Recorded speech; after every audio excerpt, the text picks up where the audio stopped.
Welcome to another of the South African Business Council's initiatives to connect, facilitate, and accelerate South African businesses in the UAE and further afield.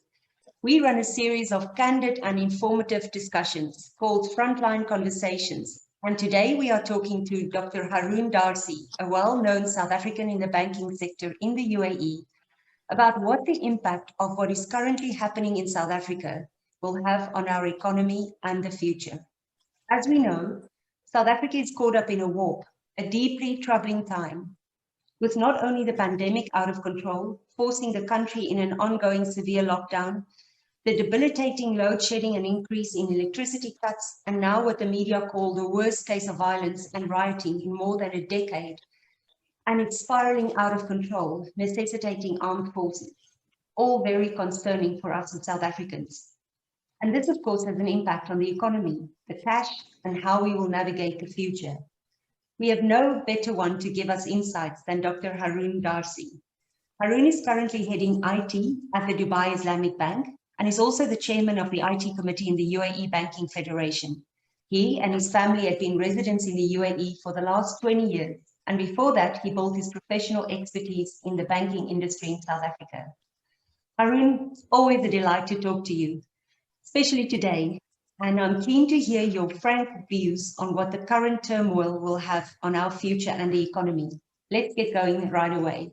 What do you think will the impact be of the recent events in the future of our economy? Well, firstly, good morning, Diana. Thank you.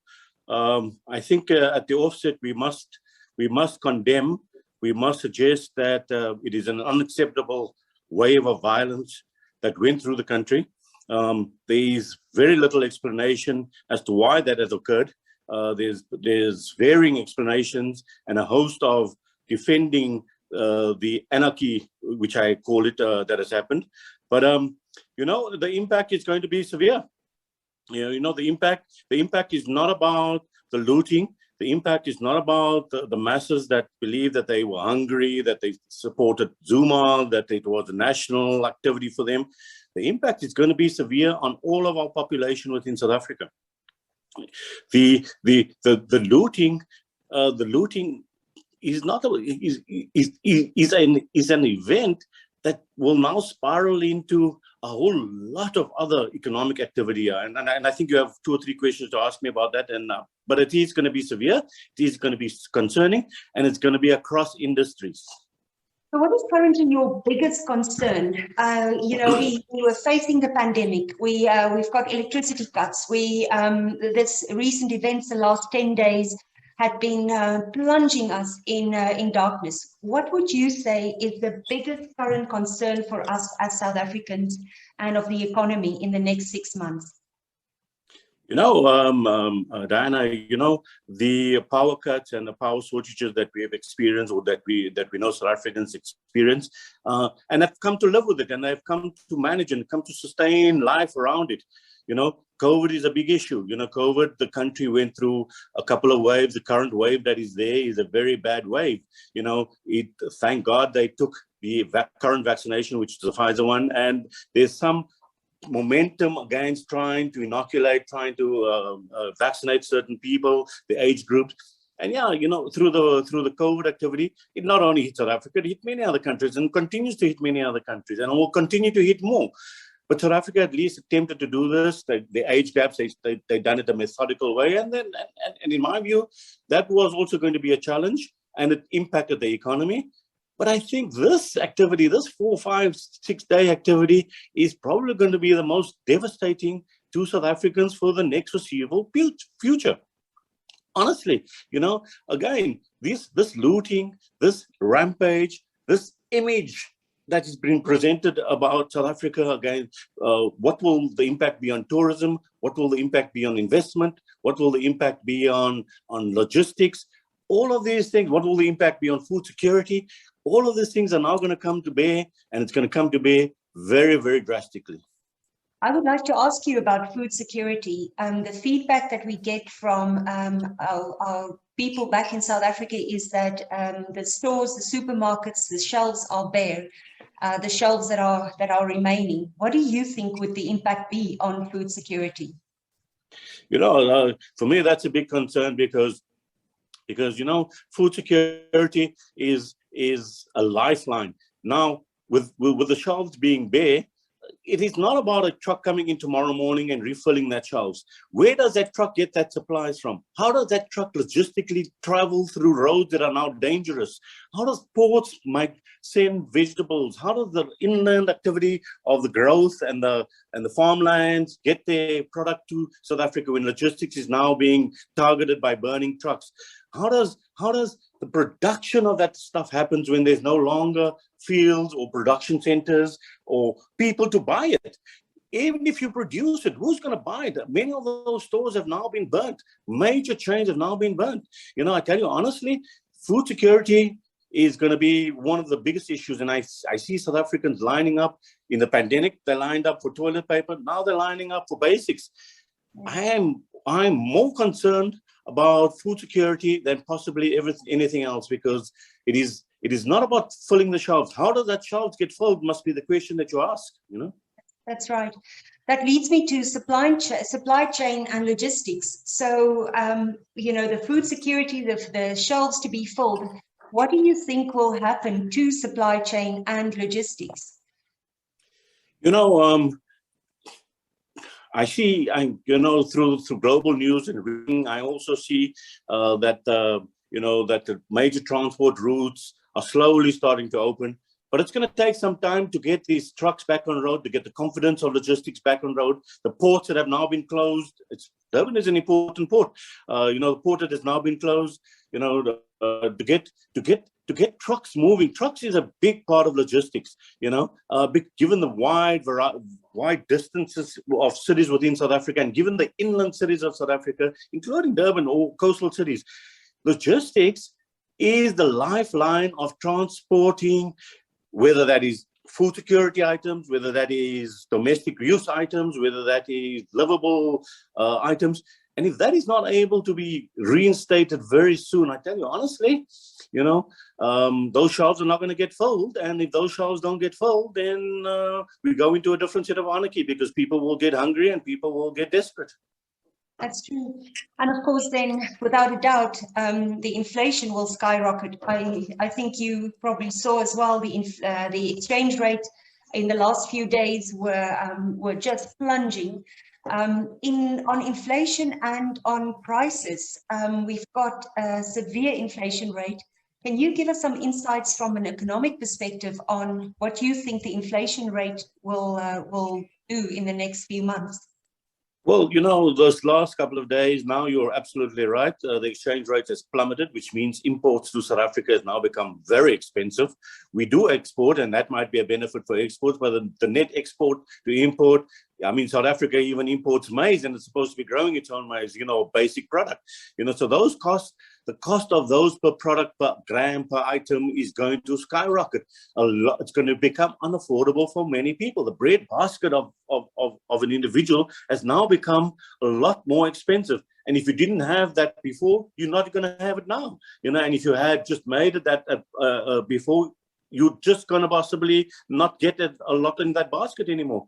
So what does that do for inflation? That means that, and the other thing that you need to consider with all of this activity that's happened, the unemployment will now increase. The unemployment is going to skyrocket now for all of those people that are out of jobs in the production environment, in the sales environment, in the stores environment, and even in the port environment. So unemployment, high exchange rate, high cost of goods, and the cost of goods they're going to be there. It's going to be higher. All of this is going to take your inflation to, unsustainable activity. Now, with all of that, people are now starting to look at whether South Africa continues to be a sustainable investment opportunity. That is going to impact it now. And who already is invested there, are they going to start retracting? Are they going to start disinvesting?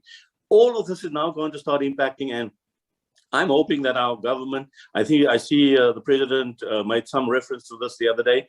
I'm hoping that our government blocks this or holds this in some type of form, because if we start having an exit of capital, and if we start having high employment, and if we start, then we will go into another set of political, or I don't know, social, it may even be strife type activity, but it will be for different reasons, you know. Yes, yes. With all this, it sounds very bleak. Have you got any glimmer of hope that you think can happen? You know, many times people say that some reform happens when people are, we think of the Arab Spring, we think of things where there's utter turmoil and then some reform happens. Have you got a glimmer of hope for us? Do you think there is a future, and how, if so? You know, South Africa, we must have hope. We are a rainbow nation. We've come through quite a bit. We were possibly the only nation that transformed politically without violence. There was a lot that we've done that was good over the period of time. It's a country that is well respected in terms of its land, in terms of its food, in terms of those that advertise it as ambassadors. So I'm hopeful. You know, what we need to do is now ensure that we stabilize the population and the economic and social environments. And to stabilize that, we need government interventions. Now, are we going to take out more loans? Are we going to confirm or support social environments and the culture by saying what has happened has happened? We now must look forward together.